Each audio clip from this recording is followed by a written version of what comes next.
Yahobu, Bapak Ibu Pendeta, Sinenge, Majelis dan warga Gereja Amin, ini adalah channel YouTube Sinode Gereja Amin. Karena itu, bagi yang mencintai Gereja Amin, tontonlah, subscribe, like, dan bagikan. Gereja Amin yang tangguh, mandiri, dan peduli. Tuhan Yesus memberkati.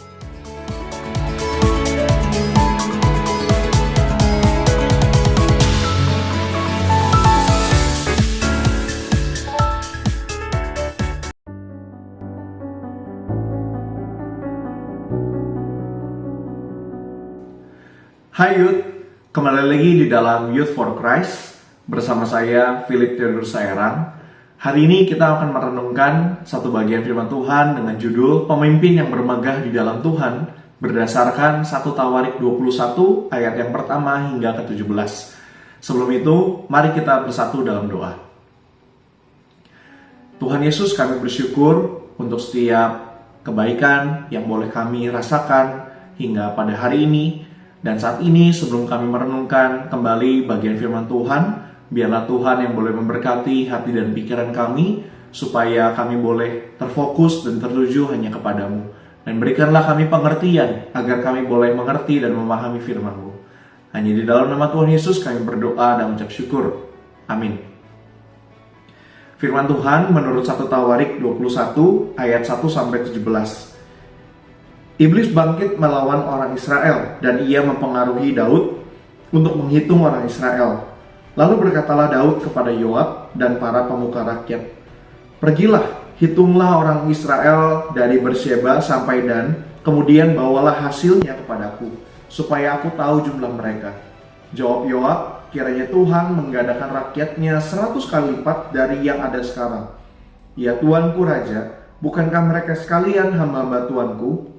Mengapa Tuanku menuntut hal ini?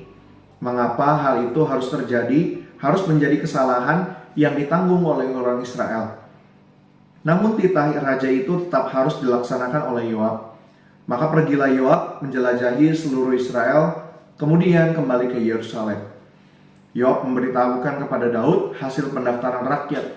Dari seluruh Israel ada 1.100.000 orang yang dapat menggunakan pedang. Dan dari Yehuda ada 470.000 orang yang dapat menggunakan pedang. Orang Lewi dan Benyamin tidak didaftarkannya di antara mereka, sebab titah raja itu sangat memuakkan bagi Yoab. Di mata Allah pun titah itu jahat, sebab itu dihajarnya orang Israel. Lalu berkatalah Daud kepada Allah, "Aku telah sangat berdosa karena melakukan hal ini. Sekarang singkirkanlah kiranya kesalahan hamba-Mu, sebab aku telah bertindak sangat bodoh." Tetapi Tuhan berfirman kepada Gad, pelihat Daud, "Pergilah, katakan kepada Daud, beginilah firman Tuhan, 3 hal kuperhadapkan kepadamu, pilihlah salah satu darinya, dan aku akan melakukannya kepadamu."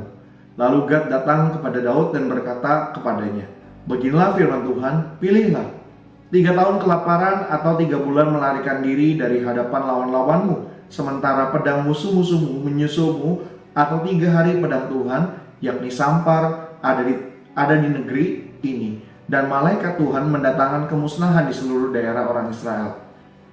Sekarang pertimbangkanlah jawaban apa yang harus kusampaikan kepada dia yang mengutus aku." Jawab Daud kepada Gad, "Aku merasa sangat susah, biarlah aku jatuh ke dalam tangan Tuhan, sebab sangat besar belas kasih-Nya. Tetapi janganlah aku jatuh ke dalam tangan manusia." Lalu Tuhan mendatangkan sampar atas orang Israel, dan tewaslah dari orang Israel 70.000 orang. Allah mengutus malaikat ke Yerusalem untuk memusnahkannya. Ketika malaikat itu hendak memusnahkannya, Tuhan melihat dan menyesal atas malapetaka itu. Berfirmanlah ia kepada malaikat pemusnah itu, "Cukup sudah, turunkan tanganmu." Waktu itu malaikat Tuhan sedang berdiri dekat tempat pengirikan milik Ornan, orang Yebus. Ketika Daud melayangkan pandangnya, ia melihat malaikat Tuhan berdiri di antara bumi dan langit dengan pedang terhunus di tangannya yang diacungkan ke atas Yerusalem. Lalu Daud dan para tua-tua bersujud dengan berpakaian kain kabung. Berkatalah Daud kepada Allah, "Bukankah aku menyuruh menghitung rakyat dan aku sendirilah yang telah berdosa dan yang melakukan kejahatan. Tetapi domba-domba ini, apakah yang telah dilakukan mereka? Ya Tuhan Allahku, biarlah tanganmu menimpa aku dan kaum keluargaku, tetapi janganlah menimpa umatmu dengan tulah.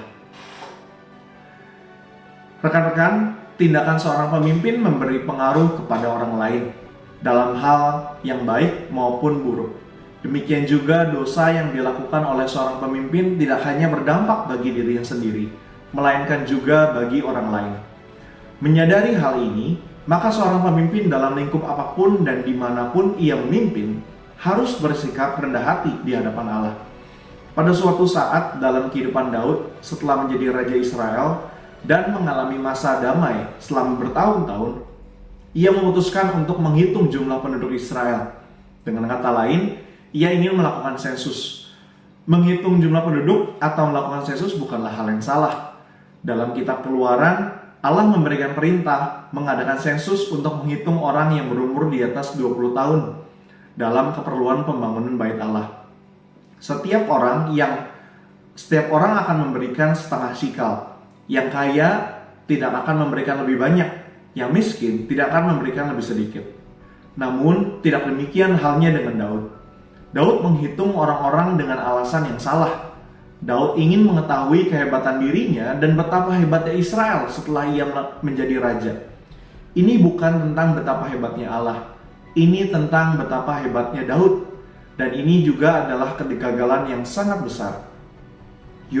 Dampak dosa seorang pemimpin terhadap orang-orang yang dipimpinnya tidak bisa dianggap remeh. Kesungguhan seorang pemimpin di hadapan Tuhan yang Maha Kudus memberikan dampak terhadap orang-orang yang dipimpinnya. Mari kita bermegah selalu hanya di dalam Tuhan. Dua pertanyaan yang kiranya dapat menjadi perenungan bagi setiap kita. Apa nasihat Yoab kepada Daud? Dan hal apakah yang biasanya membuat seorang bermegah tanpa Allah? Mari kita bersatu dalam doa. Tuhan, kami kembali diingatkan bagaimana kami harus selalu bermegah di dalam Engkau. Ajarlah kami untuk selalu memiliki kerendahan hati dan selalu memandang kepada kemuliaan-Mu, supaya kami boleh selalu beroleh hikmat dan juga menyadari bahwa setiap hal yang kami lakukan, jikalau itu boleh berhasil, itu semua karena kebaikan dan juga karena kuasa daripada Engkau. Pakailah kami untuk menjadi hamba-Mu yang setia dan juga memiliki kerendahan hati. Terima kasih Tuhan untuk firman-Mu pada hari ini. Di dalam nama Tuhan Yesus kami berdoa dan mengucap syukur. Amin. Jangan lupa untuk subscribe, like, dan juga membagikan renungan ini kepada teman-teman yang lainnya. Tuhan Yesus memberkati.